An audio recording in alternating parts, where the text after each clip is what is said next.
Hello everyone! Welcome to our Group 5 performance. And this is our target objective for today's performance. What is phase change? Is phase change important? Could heat affect phase change? What is boiling? What are different types of phase change? Let's find it out together. Phase change is physical transition where molecules step from one state to another one. What is melting? Melting is a process where substance change from a solid to liquid typically by absorbing heat. Example of melting. When ice is heated from the sun, it turns to liquid.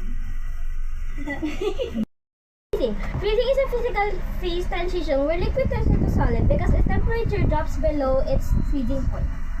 Example for when ice turns into water. What is evaporation? Evaporation is the process where a liquid turns into a gas.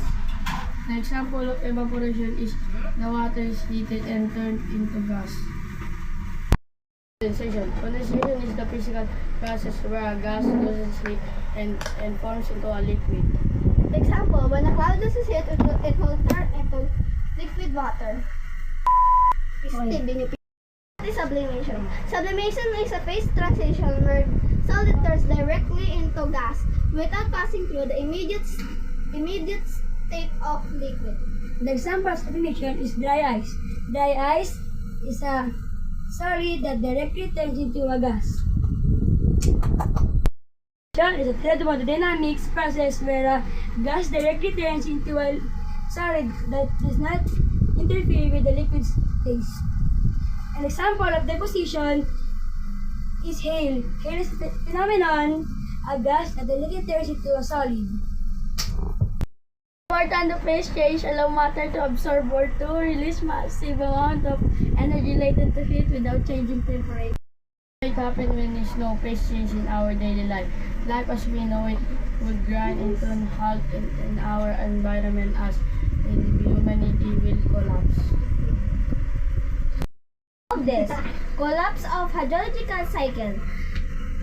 There will not be a weather or a clean water to access, as humans would not regulate our body properly. Human needs moisture to stay cool. Without patience, it will be hard for humans to access heat, causing hypothermia. More explanation about phase change. Phase change is a physical process between solid, liquid, and gas of changes.